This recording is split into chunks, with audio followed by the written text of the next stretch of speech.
നമ്മുടെ ശരീരത്തിൽ പല രോഗങ്ങൾ ഉണ്ടാവുന്നതിന് മുമ്പ് തന്നെ നമ്മുടെ ശരീരം പല ലക്ഷണങ്ങൾ കാണിക്കാറുണ്ട്. നമ്മൾ ശ്രദ്ധിക്കാതെ പോകുമ്പോഴാണ് നമുക്ക് പല രോഗങ്ങളിലേക്ക് എത്തിച്ചിരുന്നത്. നമ്മുടെ ശരീരത്തിൽ നിന്ന് പോകുന്ന വിസർജ്യ വസ്തുക്കൾ പോലും പല രോഗങ്ങളുടെയും ലക്ഷണങ്ങളാണ്. നമുക്കറിയാം, നമ്മുടെ പോകുന്ന മലത്തിൽ നിന്ന് എന്തെങ്കിലും വ്യത്യാസം ഉണ്ടെങ്കിൽ ചില രോഗങ്ങൾക്കുള്ള ലക്ഷണങ്ങളാണ്. അതുപോലെ തന്നെ മൂത്രത്തിൽ എന്തെങ്കിലും വ്യത്യാസം വന്നു കഴിഞ്ഞാൽ അതും ചില രോഗങ്ങളിലേക്ക് ചൂണ്ടിക്കാണിക്കുന്നു. മൂത്രത്തിൽ പത വരിക, മൂത്രത്തിൽ നിറം വ്യത്യാസം വരിക, ഗന്ധത്തിന് വ്യത്യാസം വരിക, അളവ് കുറയുക, ഇതൊക്കെ ഓരോരോ രോഗലക്ഷണങ്ങളാണ്. അപ്പോൾ നമുക്ക് ഈ അടുത്ത് ഒരുപാട് പേര് ചോദിക്കുന്ന ഒരു ഡൗട്ടാണ്, മൂത്രത്തിൽ പത അതെങ്ങനെ തിരിച്ചറിയാൻ പറ്റും? ഈ ഒരു മൂത്രത്തിൽ പത കാണുന്നത് ഏതെങ്കിലും രോഗത്തിനെ ചൂണ്ടിക്കാണിക്കുന്ന ലക്ഷണങ്ങളാണോ എന്നൊക്കെ. ഈ വീഡിയോയിലൂടെ നമുക്ക് മൂത്രത്തിൽ പത ഉണ്ടാവാനുള്ള കാരണങ്ങൾ എന്തൊക്കെയാണ്, നമുക്ക് എങ്ങനെ ഇതൊക്കെ ശ്രദ്ധിക്കണം, എന്തൊക്കെ ടെസ്റ്റുകൾ ചെയ്യണമെന്ന് ഡീറ്റെയിൽഡ് ആയിട്ട് നോക്കാം. ഞാൻ ഡോക്ടർ പ്രിയ, QNB ഹെൽത്ത് കെയറിലെ ഹോമിയോപ്പതിക് ഫിസിഷ്യനാണ്.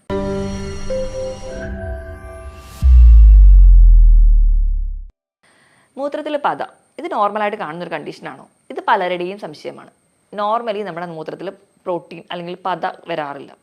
പത എന്ന് പറയുന്നത് പ്രോട്ടീൻ വരുന്നത് കൊണ്ടാണ് പത വരുന്നത്, നോർമലി വരാറില്ല. ചിലർക്ക് ചിലപ്പോഴൊക്കെ ചില കാരണങ്ങൾ കൊണ്ട് ടെമ്പററി ആയിട്ട് 1-2 ദിവസം കാണാറുണ്ട്. അത് വലിയ കാര്യമൊന്നുമില്ല. അത് നമുക്ക് ആ 1-2 ദിവസം മാത്രമായിട്ട് നിൽക്കുന്നതെങ്കിൽ നമ്മൾ പേടിക്കേണ്ട കാര്യമൊന്നുമില്ല. പക്ഷേ കണ്ടിന്യൂസ് ആയിട്ട് മൂത്രത്തിൽ പതയായിട്ട് പ്രസൻറ്റ് ചെയ്യുകയാണെങ്കിൽ ചിലപ്പോൾ അതൊരു കിഡ്നി കംപ്ലയിൻസിന് ഉണ്ടാകാൻ ചാൻസ് ആവാം. ചിലപ്പോൾ അതിലേക്ക് എത്തുന്ന ഒരു ലക്ഷണമാകാം. അപ്പോൾ നമുക്കത് എങ്ങനെ തിരിച്ചറിയാമെന്ന് നോക്കാം. നോർമലി നമുക്കറിയാം, നമ്മുടെ കിഡ്നി എന്ന് പറയുന്നത് നമ്മുടെ വീട്ടിൽ ചായയൊക്കെ അരിക്കാൻ ഉപയോഗിക്കുന്ന ഒരു അരിപ്പ പോലെയാണ്. അപ്പോൾ ഈ അരിപ്പയിലോട്ട് വന്ന് വീഴുന്നതെന്ന് പറഞ്ഞാൽ നമ്മുടെ ശരീരത്തിലെ രക്തമാണ്.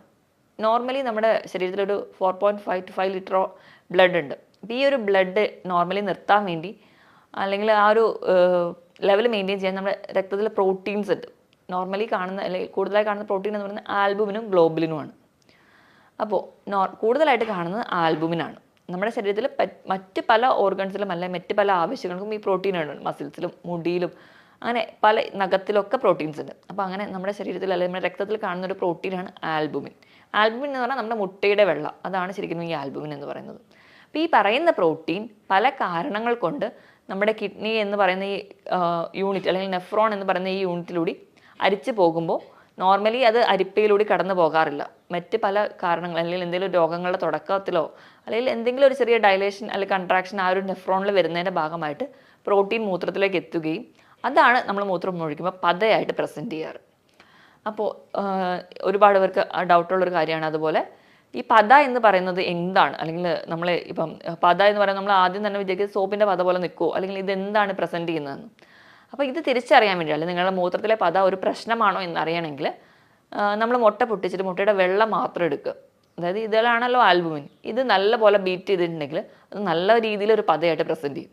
അപ്പം അവിടെ എന്ന് പറഞ്ഞാൽ ബബിളൊക്കെ കുറച്ച് ഹാർഡായിട്ടായിരിക്കും. ഈ ഒരു ഫീച്ചർ ആയിട്ടാണ് നിങ്ങൾ മൂത്രം ഒഴിക്കുന്നതെങ്കിൽ പ്രസൻറ്റ് ചെയ്യുന്നതെങ്കിൽ നിങ്ങൾക്ക് മൂത്രത്തിലൂടെ ആൽബുമിൻ ലോസ് ഉണ്ട്. അതായത് ഈ ഒരു ബബിളൊക്കെ ഉണ്ടെങ്കിലും, അപ്പോൾ നമ്മൾ മൂത്രം ഒഴിക്കുമ്പോൾ ആ ഒരു ക്ലോസറ്റിന് ചുറ്റുമായിട്ട് ഈ ഒരു ബബിൾ 2 മുതൽ 3 സെക്കൻഡ് വരെ പൊട്ടാതെ നിൽക്കുന്നുണ്ടെങ്കിൽ, ഒരു ഹാർഡ് ബബിളായിട്ട് നിൽക്കുന്നുണ്ടെങ്കിൽ ആൽബുമിൻ ലോസ് അവിടെ ഉണ്ട്. അതല്ലാത്ത രീതിയിൽ ചെറിയ രീതിയിലൊക്കെ പത വരുന്നതെങ്കിൽ അത് വലിയ കാര്യമായിട്ടൊന്നും എടുക്കേണ്ട കാര്യമില്ല. അതുപോലെ തന്നെ 1-2 ദിവസം പത കണ്ടു എന്നോർത്തും വലുതായിട്ടൊന്നും പേടിക്കേണ്ട, നമ്മളൊന്ന് റൂൾ ഔട്ട് ചെയ്തെടുത്താൽ മതി. അപ്പം ഇങ്ങനെയൊക്കെ ഉണ്ടെങ്കിൽ, അപ്പം ഈ പറഞ്ഞ രീതിയിൽ പത കാണുന്നുണ്ട്, അത് പല കാരണങ്ങൾ കൊണ്ട് ഉണ്ടാവാം. ഇപ്പോൾ ഒന്നാമതായിട്ട് പറയുകയാണെങ്കിൽ ഈ കിഡ്നിയിലെ രോഗങ്ങൾ കൊണ്ടുണ്ടാവാം. ഇതല്ലാതെ തന്നെ 1-2 ദിവസം മാത്രം വന്നു പോകുന്നെങ്കിൽ ചിലപ്പോൾ ഒരു മൂത്രത്തിൽ പഴുപ്പിൻ്റെ ഒരു സ്റ്റാർട്ടിങ് സ്റ്റേജ് കാണിച്ചതാവാം. അല്ലെങ്കിൽ നമ്മൾ ബാത്റൂം തന്നെ ക്ലീൻ ചെയ്യുമ്പോൾ ധാരാളം സോപ്പ് അവിടെ ഉണ്ടെങ്കിൽ ചിലപ്പോൾ നമ്മൾ മൂത്രം ഒഴിക്കുമ്പോഴും അവിടെ പതയായിട്ട് പ്രസൻറ്റ് ചെയ്യാം. അപ്പം നമ്മൾ ഇതൊക്കെ ഒന്ന് റൂൾ ഔട്ട് ചെയ്ത് വെക്കുക. ഇപ്പം യൂറിനറി ട്രാക്ട് ഇൻഫെക്ഷൻ്റെ ഒരു കേസ് എടുക്കുകയാണെങ്കിൽ നമ്മൾ യൂറിൻ റൊട്ടീൻ വിടുമ്പോൾ അതിൽ കാണിക്കാറുണ്ട് പസ് സെൽസ്, എപ്പിത്തീലിയൽ സെൽസ്, ആൽബുമിൻ എന്ന് പറയുന്നത് ട്രേസ് കാണിക്കാറുണ്ട്, അല്ലെങ്കിൽ ധാരാളമായിട്ട് പ്രസൻറ്റ് ചെയ്യാറുണ്ട്. ചിലർക്കാണെങ്കിൽ ഇത് ഉണ്ടാവാറുമില്ല. അപ്പോൾ ഈ ഒരു കണ്ടീഷനാണെങ്കിൽ നമുക്കറിയാം, മൂത്രത്തിൽ പഴുപ്പിന് അടിവയറുവേദന, മൂത്രം ഒഴിക്കുമ്പോൾ നീറ്റൽ, പുകച്ചിൽ, മൂത്രത്തിനൊരു ദുർഗന്ധം, പനി, കുളിര്, ഇവയൊക്കെ ആയിട്ട് പ്രസൻറ്റ് ചെയ്യും. ഈ ഒരു ഫീച്ചേഴ്സ് ഉണ്ട്. അതുപോലെ തന്നെ മൂത്രത്തിൽ പതയുണ്ടെങ്കിൽ നിങ്ങൾ ഉറപ്പിക്കുക നിങ്ങൾക്ക് UTI ആണോ അല്ലെങ്കിൽ യൂറിനറി ട്രാക്ട് ഇൻഫെക്ഷൻ ഉണ്ടോ എന്ന് ഉറപ്പിക്കുക. ഉണ്ടെങ്കിൽ ആ ഒരു ട്രീറ്റ്മെൻറ്റ് എടുക്കുക, അല്ലെങ്കിൽ അതിന് വേണ്ടിയിട്ട് നമ്മൾ ചികിത്സിക്കുമ്പോൾ അത് മാറുമ്പോൾ ഇത് കംപ്ലീറ്റ് ആയിട്ട് മാറും. ഇതല്ലാതെ മൂത്രത്തിൽ പത വരാനൊരു ചാൻസ് എന്ന് പറഞ്ഞാൽ BP പെട്ടെന്ന് കുറയുന്ന ആൾക്കാർക്ക്, BP പെട്ടെന്ന് ഡൗൺ ആയി പോകും, അതായത് മെയിൻറ്റെയിൻ ചെയ്യാൻ പറ്റാത്തൊരു കണ്ടീഷൻസ് ഒക്കെ ആണെങ്കിൽ അവിടെയും മൂത്രത്തിൽ പതയായിട്ട് പ്രസൻറ്റ് ചെയ്യുന്നത് നമുക്ക് കാണാം. പിന്നെ ഈ മൂത്രത്തിൽ പത വരാനുള്ളൊരു കണ്ടീഷൻ ഉണ്ടെങ്കിൽ നിങ്ങൾ വേണ്ട രീതിയിൽ വെള്ളം കുടിക്കുന്നില്ല. ഡീഹൈഡ്രേഷൻ, നമ്മുടെ ശരീരത്തിന് ആവശ്യത്തിന് വെള്ളം കിട്ടാതെ വരുമ്പോൾ മൂത്രം നല്ല കലക്കലും നല്ല ഡാർക്ക് കളറിൽ പോകും, ക്വാണ്ടിറ്റി കുറവായിരിക്കും. അപ്പോൾ നമ്മൾ മൂത്രം ഒഴിച്ചാൽ ഈ പത കാണും. അപ്പോൾ ഡീഹൈഡ്രേഷൻ ഉണ്ടോ എന്ന് നോക്കുക. നിങ്ങളുടെ ബോഡി വെയിറ്റിനനുസരിച്ച് തന്നെ നിങ്ങൾ കൃത്യമായിട്ട് വെള്ളം കുടിക്കുക. നിങ്ങൾക്ക് എത്രയാണോ ബോഡി വെയിറ്റ്, 25 കിലോയ്ക്ക് 1 ലിറ്റർ എന്ന കണക്ക് നല്ലപോലെ വെള്ളം കുടിക്കുകയാണെങ്കിൽ ഒരു പരിധിവരെ ഈ ഒരു പ്രശ്നങ്ങൾ ഉണ്ടാവാതിരിക്കും. ഇതല്ലാതെ തന്നെ മറ്റൊരു കാരണം എന്ന് പറഞ്ഞാൽ വൈറൽ ഇൻഫെക്ഷൻസ് എന്തെങ്കിലും വന്നിട്ടുണ്ടെങ്കിൽ, ഡെങ്കു, ഈ അടുത്ത് വന്നിട്ടുള്ള കൊറോണ പോലുള്ള ഇൻഫെക്ഷൻസ് ഒക്കെ വരുമ്പോൾ നമ്മുടെ ഈ കിഡ്നിയുടെ യൂണിറ്റ് ആയിട്ടുള്ള നെഫ്രോൺ, അതിനകത്ത് ഉണ്ടാകുന്ന ട്യൂബ്യൂൾസിനും അല്ലെങ്കിൽ ഈ ഒരു അരിപ്പയ്ക്കൊക്കെ ചെറിയ ഡയലേഷനൊക്കെ വരാം. അതിൻ്റെ ഭാഗമായിട്ടും ചെറിയ രീതിയിൽ അല്ലെങ്കിൽ ചെറിയ തോതിലൊക്കെ ആൽബുമിൻ ലോസ് വരികയും അത് മൂത്രത്തിന് പത ഉണ്ടാവാനുള്ളൊരു കാരണമുണ്ട്.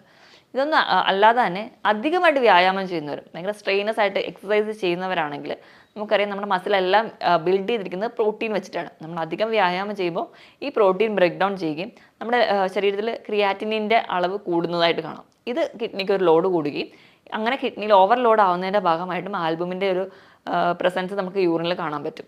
ഇതും ഇങ്ങനെ സ്ട്രെയിനസ് എക്സസൈസ് ചെയ്യുന്നവരാണെങ്കിൽ ഇതും മൂത്രത്തിന് പത ഉണ്ടാവാനുള്ള കാരണമാണ്. അധികമായിട്ട് പ്രോട്ടീൻ കഴിക്കുന്നവർക്ക് നമുക്ക് അറിയാം, പ്രോട്ടീൻ എന്ന് പറയുമ്പോൾ വെജിറ്റബിൾ പ്രോട്ടീനും ഉണ്ട്, അനിമൽ പ്രോട്ടീനും ഉണ്ട്.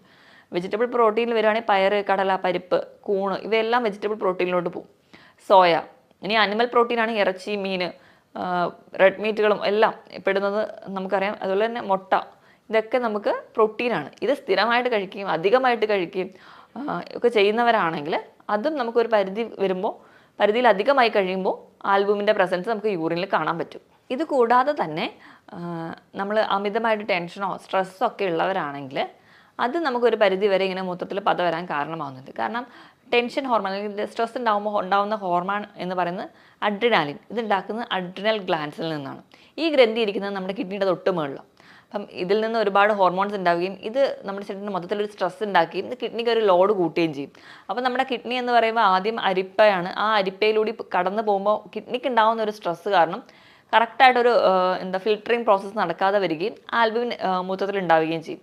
ഇതല്ലാതെ മൂത്രത്തിൽ കല്ലുള്ളവർക്കാണെങ്കിൽ, മൂത്രത്തിൽ കല്ല് പ്രസൻറ്റ് ചെയ്യുമ്പോൾ നമുക്കറിയാം ഒരു സ്കാനിൽ കല്ല് പ്രസൻറ്റ് ചെയ്യാം. അതല്ലാതെ നമുക്ക് നടുവേദന, ആ വേദന വയറിൻ്റെ മുൻപിലേക്ക് അടിവയറിലേക്കോട്ട് റേഡിയേറ്റ് ചെയ്ത് വരുന്നത് കാണാം. ഇങ്ങനെ ഈ മൂത്രത്തിൽ കല്ലുള്ളവരാണെങ്കിൽ ഈ കല്ല് നിൽക്കുന്നത് കൊണ്ട് കറക്റ്റായിട്ടൊരു യൂറിനറി ഔട്ട്ഫ്ലോ വരില്ല. തന്നെ കിഡ്നിക്ക് കറക്റ്റായിട്ട് ഫങ്ഷൻ ചെയ്യാൻ പറ്റാതെ വരും. അതിൻ്റെ ഭാഗമായിട്ടൊക്കെ ഇങ്ങനത്തെ കംപ്ലയിൻറ്റ്സ് വരാം. ഇത് അല്ലാതെ പെയിൻ കില്ലേഴ്സ് സ്ഥിരമായിട്ട് കഴിക്കുന്നവർ, എന്തെങ്കിലും ഒരു വേദനയ്ക്ക് വേണ്ടി സ്വയം ചികിത്സിക്കാൻ വേണ്ടി പെയിൻ കില്ലേഴ്സൊക്കെ ഒരുപാട് ഡിപ്പെൻഡ് ചെയ്യുന്നവരാണെങ്കിൽ അത് കിഡ്നിയെ ബാധിക്കാം. അതുവഴിയും ഈ കംപ്ലയിൻറ്റ്സ് ഉണ്ടാകും. ഇതെല്ലാം ചില പാരമ്പര്യമായിട്ട് കിഡ്നി രോഗങ്ങളുള്ളവർ, ചില auto immune conditions. Auto immune എന്ന് പറഞ്ഞാൽ നമ്മുടെ ശരീരം നമ്മളെ തന്നെ ഉപദ്രവിക്കുന്ന അല്ലെങ്കിൽ ദ്രോഹിക്കുന്ന രീതിയിലുണ്ടാകുന്ന അസുഖങ്ങളെയാണ് നമ്മൾ ഓട്ടോ ഇമ്മ്യൂൺ എന്ന് പറയും. ഇങ്ങനത്തെ ചില രോഗങ്ങൾ SLE അല്ലെങ്കിൽ മറ്റ് പല രോഗങ്ങളും ഓട്ടോ ഇമ്മ്യൂണാണ്. ഇവ ഉണ്ടെങ്കിലും ഒരു പരിധി വരെ നമുക്ക് കിഡ്നീനെ ബാധിക്കുന്നത് കൊണ്ട് നമുക്ക് കിഡ്നി രോഗങ്ങൾ ഉണ്ടാകും. ഇതൊക്കെയാണ് പ്രധാനമായിട്ടും നമുക്ക് ഈ മൂത്രത്തിൽ പത വരാനുള്ള കാരണങ്ങൾ. ചില മരുന്നുകൾ കഴിക്കുന്നതിൻ്റെ ഭാഗമായിട്ടും ആൻറ്റിബയോട്ടിക്സോ ഒക്കെ എടുക്കുന്ന സമയത്തും ടെമ്പററി ആയിട്ട് മൂത്രത്തിൽ പത പ്രസൻറ്റ് ചെയ്യാറുണ്ട്. ഇത് കൂടാതെ തന്നെ നമ്മുടെ ക്ലൈമറ്റിന് എന്തെങ്കിലും ചേഞ്ച് ചെയ്യുന്നത്, ഇപ്പോൾ തണുപ്പ് കാലമൊക്കെ ആയാൽ പോലും മൂത്രത്തിലൊരു പത പ്രസൻറ്റ് ചെയ്യാറ്. ഇതൊക്കെയാണ് നോർമലി കിഡ്നിയിൽ പ്രശ്നങ്ങളോ അല്ലെങ്കിൽ മറ്റ് പല പ്രശ്നങ്ങൾ കൊണ്ട് മൂത്രത്തിൽ പത ഉണ്ടാവാനുള്ള കാരണങ്ങൾ. ഇനി ഇങ്ങനത്തെ എന്തെങ്കിലും പ്രശ്നങ്ങളുണ്ടെങ്കിൽ നിങ്ങൾ ഏറ്റവും നല്ലതെന്ന് പറഞ്ഞാൽ ഒരു ഡോക്ടറുടെ കൺസൾട്ടേഷൻ എടുക്കുക. അപ്പോൾ ഡോക്ടറുടെ അഡ്വൈസ് പ്രകാരം നിങ്ങൾ ചികിത്സ കണ്ടിന്യൂ ചെയ്യുന്നതാണ് ഏറ്റവും നല്ലത്. അപ്പോൾ നിങ്ങൾക്ക് ഇങ്ങനത്തെ ഡൗട്ട് എന്തെങ്കിലും ഉണ്ടെങ്കിൽ നമ്മൾ ഡോക്ടറെ ചെല്ലുമ്പോൾ ഡോക്ടർ പറയുന്ന ഒന്നാമത്തെ ടെസ്റ്റ് എന്ന് പറഞ്ഞാൽ യൂറിൻ സ്പോട്ട് ടെസ്റ്റാണ്. ആൽബുമിൻ്റെ സ്പോട്ട് ടെസ്റ്റ് ചെയ്യുകയാണെങ്കിൽ ഒരു 20 മുതൽ ഒരു 200 മില്ലിഗ്രാം ഒക്കെ വരുമ്പോഴത്തേ തന്നെ അതൊരു നമ്മൾ പേടിക്കേണ്ട ഒരു കണ്ടീഷൻസിലോട് എത്തിയിട്ടുണ്ട്. ഒരു 20 മില്ലിഗ്രാം ഒക്കെ ആണെങ്കിൽ നമുക്ക് നോർമലാക്കി നിർത്താം. 20 മുതൽ 200 വരെ അതൊരു ഒബ്സർവ് ചെയ്യേണ്ട അല്ലെങ്കിൽ നമ്മൾ റുട്ടീനായിട്ട് ചെക്കപ്പ് ചെയ്യേണ്ട ഒരു സ്റ്റേറ്റാണ്.